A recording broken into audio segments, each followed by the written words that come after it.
a well-managed email list has the highest conversion rate of any marketing activity beyond referrals. Think about that.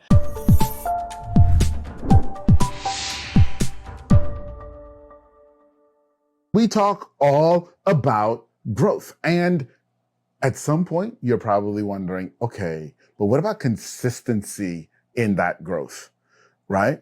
Because revenue's got to continually come in, because the worst thing in the world, and y'all know because I know so many of y'all live there, I have too, and do still sometimes even, is that spike in revenue, then drop off the next month, and then spike in revenue and drop off the next month. And so today, we're going to dive into 5 keys for you to generate consistent revenue. Dean, buddy. Yeah. So straight up, I've got my pen and my pad so I can take notes. So if I fall off in asking you some questions here, please understand that's because I'm taking notes too. Sounds good, man. First off, before we dive into these pillars, let's define consistent revenue for everyone. Right. Consistent revenue is predictable. So all of your input, your content marketing, your sales process, your account management, all of the proposals you put out there, all of those things will predictably produce revenue. Predictably meaning, you know how big a sales funnel, let's say, you need to produce X amount of revenue. You know your close rates, you know your conversions, you know all of that information, and you know which things have the biggest impact on actually producing revenue. Because you know what? If anybody's like me, as a small business owner, we do a lot of stuff every day, every week. And sometimes you're like, holy cow, what's working? What's not? I don't even know what to do anymore. So that's what this is all about, is knowing the activities that are going to produce the results. And I've broken it down into 5 areas of the business. All right. So you set us up for that, the 5 areas. Do me a favor. List the 5. All right. We'll start with the 5 and we'll dig into each. So the first is what I call sales pipeline management. So what the heck does that mean? Really what it means is you've worked so hard to produce that opportunity, that prospect. Do you have a methodology and a process to make sure they move through the process so they can make a decision? Even if it's a no and you can move on with your life, you're managing that sales pipeline efficiently. The second is current client growth. So there's this concept, there's marketing concept out there called lifetime client value. So what are you doing? There are 3 components to growing the lifetime value of your client. What are you doing to pull the lever on each of those 3 to expand the relationship, add more value, and generate more revenue? So that's number 2. The third is having an active referral program, which is the opposite of just going to networking events and hopefully somebody will remember you and send you a lead, because that very rarely happens. So an active referral program is number 3. Number 4 is building and leveraging your email list and better leverage of your digital marketing and social media strategy. So those are the 5. Those are the 5 pillars to produce consistent revenue. So, I mean, I think we could do an episode on each one of these 5, man. Probably could, right? Yeah. but let's go back and talk about the managing of the sales pipeline, right? And I wanted to bring in another term and have you kind of talk about both of them and then have us look at what it means to manage the sales pipeline versus having the sales pipeline happen to our businesses, which I think is what happens to most of us, right? But customer value journey and sales pipeline. Is there a difference? Is there a difference? Yes, there is.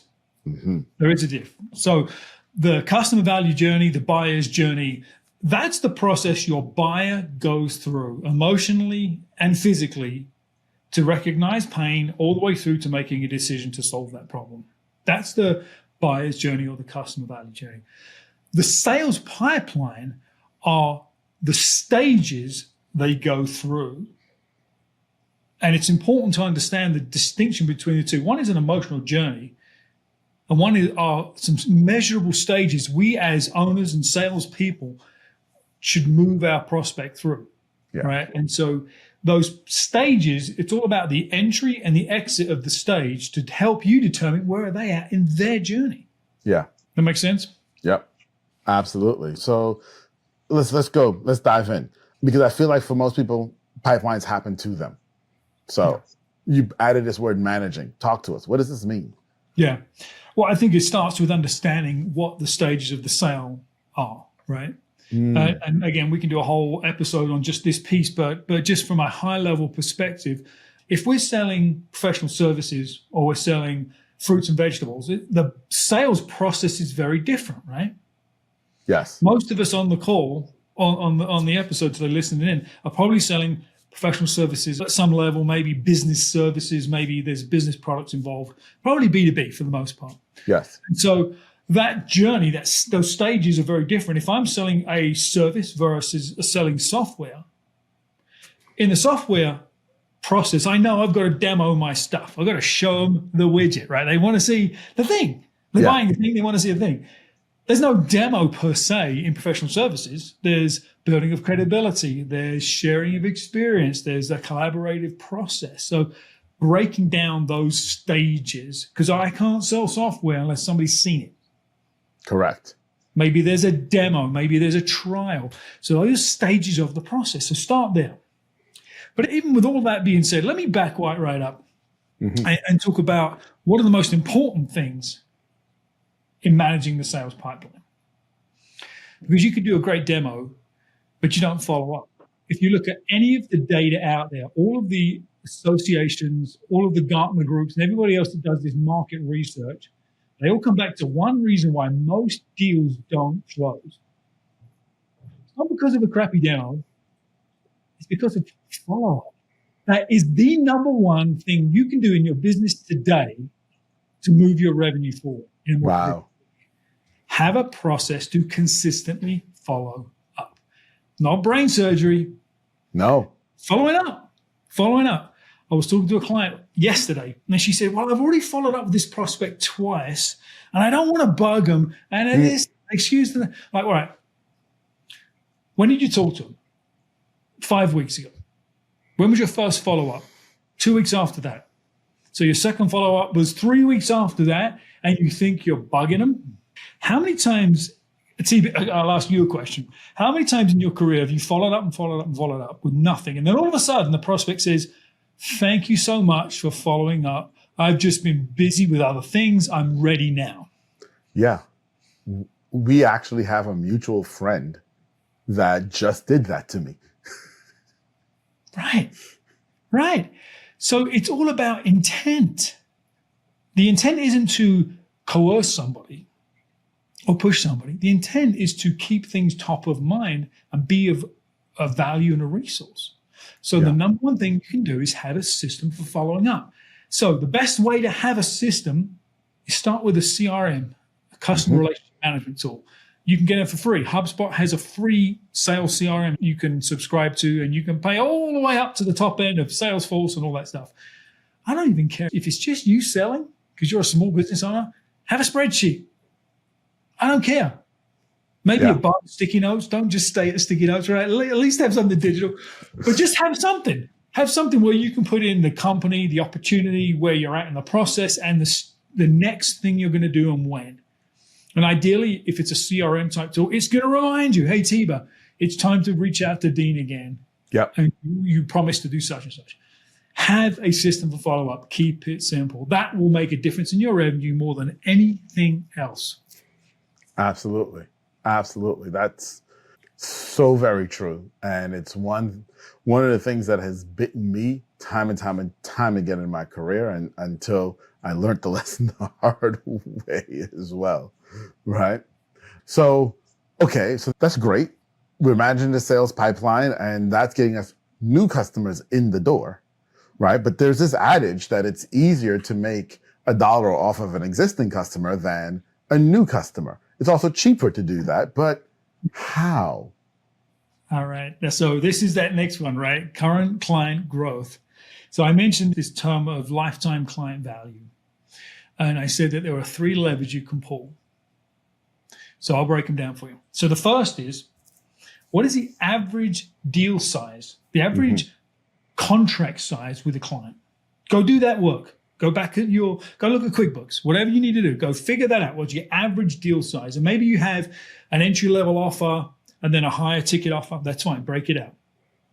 The next is, how often do your customers buy from you?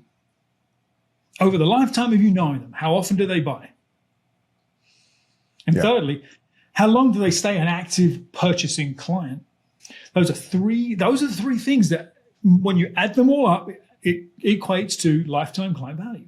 Yeah. And so if you take a step back and look at your business and think, all right, well, I can't do much about the average deal size because I've got this thing I offer and it's always the same price. Okay, well, maybe there's an opportunity to add a new offer into your mix, right? But maybe your offer is, well, I sell them on a strategy and they only need it once. I can't increase the frequency of purchase. Well, maybe you can offer implementation services or coaching services or a mastermind or something, right? And both of those together will often equal extending the life of the client. Yes, absolutely. So break those things down. Think about lifetime client value and how you can add more value. Another option is, and I've seen this work really well, is if you feel like you're at the edges of your expertise and your bandwidth and you can't do any more, what if you had a strategic partner come in and co-sell with you? Yeah, yeah. So I work with clients on their business growth strategy. Part of that is their marketing strategy. And they do all this good stuff. And we now have identified they need more marketing content to really move their marketing to the next level. Tiba comes in, partners with me. Maybe there's some kind of referral fee or rev share. You add more value to the client. I've expanded the Tiba's client base as well. It's a win-win-win. It's a way to expand the client value. So don't think just about the things you can do. Think about your partnerships, your alignment with other people in the marketplace as well. Yes, absolutely. Absolutely. And you started touching on something there, and I was going to ask you how this fit in there in terms of the referral program, right? But you were talking about the referral program from working with other vendors like yourself and other verticals to service the same client. But there's also a referral program on the other side too, of clients referring other clients, right? Yeah. So here, and I know that's the third pillar, talking about the referral program, but now are we looking at one or the other as better? I don't see them as better or worse. I see them as what's the best fit for your business and how you can add more value to your clients. So we talked about the strategic partnership a moment ago, bring in a Tiba into my business and so forth. And that can expand beyond. So part of what we do is function as a fractional CMO or CRO for our clients. And there are times where I've identified they need a COO. They need somebody to come in and really build their systems. So I can easily refer in another fractional COO or a fractional COO to add value to my client. I may not get any financial benefit from that. I don't care. But that person now, emotionally and psychologically, like, I owe Dean one. That's They're right. going to be looking out for me. I've added value to their world, something tangible, and they're going to be looking out for me. So that leads from a strategic partnership to a potential another referral. And it's that win-win. There's no like weirdness about shuffling business cards and who do you know. That's the referral world that doesn't work well. That's at all. Lead sharing, it doesn't work. It doesn't work. No. So I think that's a key component. You mentioned the other thing, client referrals, and that can get a bit weird too, right? I mean, you've seen I hate to call out any particular industry, but there are certain industries that will sit down and say, well, give me 5 people you know that could use my stuff. Right? I'm not leaving today until, no, come on. Right? That's not how you build a relationship. That's not it at all. That's not it. But it has happened. And what it's done is I think it's caused this sort of black cloud of weirdness around asking clients for referrals, right? Absolutely. right? So it's about, it again, makes it sleazy. Yeah. Yeah, exactly. And nobody wants to do that. And if you read any books on how to get referrals from clients, they all say the same kind of stuff. And it's weird. And it's just, I don't want to be on the receiving end of that question myself. Yeah. So why the heck would you put somebody in that situation? But you can set your client up to be a hero, right? And add value to their network by just letting them know that you're continuing to grow and you've got bandwidth. They will naturally think to help you if you've helped them. You haven't got to ask the question directly at all, right? And there are lots of things you can do. You can co-host events with clients and have them bring friends, and it's a very casual, social environment where you can actually get in front of prospects that your client wants to bring to the event because you're co-hosting it. And you never ask them once, well, who do you know? So there's lots of ways to do that. But I think having an active, on-purpose referral strategy is critical to having consistent revenue. I couldn't agree more. Absolutely. Okay, so that's number 3. Now, number 4 on this list is one that we've actually touched on so far, right? Because we talked about follow-up, right? And we even just now in the referral, we indirectly touched on it as well. This concept of the email list. But Dean, I thought email was dead as a medium. I love it. I love it. We hear that a lot, right? Yeah. And I got to tell you, it's the opposite of dead. It is the opposite of dead, Atiba. You look at all of the data, all of the statistics, a well-managed email list has the highest conversion rate of any marketing activity beyond referrals. Think about that. And here's why. You've built your list, right? However people have come onto your list, whether they downloaded a thing or they met you at an event or whatever, it doesn't matter. But you've consistently and intentionally built relationships with your list. It feels like Atiba's community is part of his list. People want to get emails from you. They look forward to getting emails from you, which is really different to a once a quarter sales pitch to my list. So the intent, again, I talk about intent a lot because I think people forget. They just go through the mechanics of it. Yeah. Tom Ruich is a good buddy of mine. I believe you know him too. He's a Story Power Marketing, and he talks a lot about how to nurture that relationship. If you want to see it done well, go find Tom Ruich, Story Power Marketing, subscribe to his email list. It'll blow you away. Yes, he will. Daily emails from him, and I read them. All the other crap that hits my inbox, usually not. But I watch for and read Tom's stuff. And anytime he tells a story, he draws you in. Anytime he asks you to do something, you say, okay, how fast? Because that's what he's done with the list. So that high level, that's what you want to achieve with your email list. People should never feel, another email from this schmuck, right? Because I'm going to get sold to again. You're not managing that list and your content effectively. So that's a really important piece. And obviously list segmentation and all of those things we can get into at another day. But that's the goal of your email list. Absolutely. Now, most people are wondering if they're still listening to us right now, why in the world did these two people, these guys, save this one for last? Because clearly this is the biggest one of digital and social. I mean, come on. The best way to grow my clients, they're on social media. I need to go produce content and get a bunch of likes and comments and then sell them. I need to send them my link in DMs. It all goes down in the DMs. How does social media play into consistent revenue for you? And why does it last? It's last because it's often misunderstood and it's often overhyped, right? The selling the DMs, I was laughing when you said that because you see these social media gurus selling social, all this stuff. The truth is that digital marketing in general is too big a topic, right?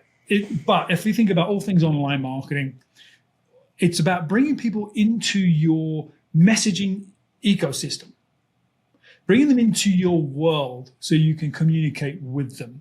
Yeah. So when it comes to predictable revenue, if you go onto social, let's take social, and you sell, It's going to do the opposite. They're going to unfollow, unsubscribe, disconnect, block you, do all the things that we all do when people pitch us. Yeah. So it's low on the list only because if I talk about it higher on the list, people think I can go sell on social. And that's not the goal here. It's about one thing: connect and build relationships. Feed them your wisdom, feed them your love, and let them raise their hand. So that's why it's low on the list, because people overestimate the power of selling in the DMs, right? It's either. Yes. No, absolutely. Without question. And I think that's so well said of how you said that there, because everything today says do more social, and that's not the answer in that way. It's not. It's just one tool to connect with the world. And that's it. And understand that. And that's it. It's part of a strategy. It's not the strategy. It's not the strategy. It's part of the process. It's a step in the process, a tool in the process, as Dean said. Yeah. So, Dean, so we've gotten this big high level overview, and we got to come back and we got to take each one of these and break these down, because I got a ton of questions here that I don't even have time to ask you right now on some of these things. But I got to ask this, because I feel that there is someone who is listening to us who's in a burning place where consistent revenue has been a major, major problem for them, right? Yeah. Because the other side of consistent revenue being a major problem is you don't have consistent cash flow. And if you don't have consistent cash flow, then you're dealing with a whole host of other issues, right? Living off of credit, the stress, et cetera, et cetera, et cetera. Yeah. So Yeah. as we're nearing our end here, I want to ask you this. How do you help people with finding their path to consistent revenue? Yeah. It's a process, right? I think, and it has to start with you as the business owner. So where we start is, what do you want out of the business, right? Because consistent revenue to me and consistent revenue to you may be very different, right?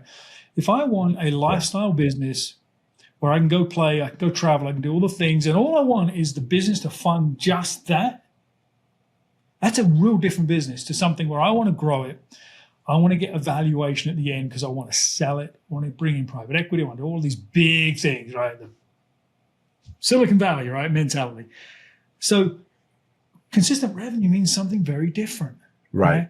I want more of a, I won't say passive income, because that's this sort of like nirvana thing out there, right? Mailbox money. I'm not sure if that really exists for most of us, but whatever. If you want something where you're less hands-on and you're building a team that can implement and execute, or did you love getting in the weeds with your business and with your clients? So I start with you. What do you want out of the business? What do you need in terms of revenue and income and growth? What often happens is we skip those steps and we go right to, I need revenue, I need sales, not all revenue is good revenue. Huh. All clients are good clients. That's so true. Right? So that's where we start. And then we build out this vision of the business. And then the approach is to getting that, to achieving that. And I will say, especially if you're in growth mode, you as a business owner, you've got to be spending at least 30% of your time driving revenue, talking to prospects, getting out in the world, getting out from behind your desk. 30% of your time. Yeah. Maybe more if you're earlier stage. So that's where we start. Absolutely. So if someone needs help starting there, how do they reach you, Dean? Reach out to me on LinkedIn. It's the easiest place to find me. Go to meet.deanisaacs.com and that will take you right to my LinkedIn. You can also go to revenueroadblocksquiz.com and you can take a free quiz. It gives you a scorecard of all the things that we've talked about today and where each of them are at in your business, and it'll help you focus on the areas that you need the most help with. That is brilliant. Well, buddy, thank you. We're going to come back and break down these 5. So y'all stay tuned for that. Okay, we'll do future videos breaking down all 5 of these. But Dean, as always, my friend, another great week, another great topic. I'll see you next week, buddy. See you next time around. All right. Bye, everyone.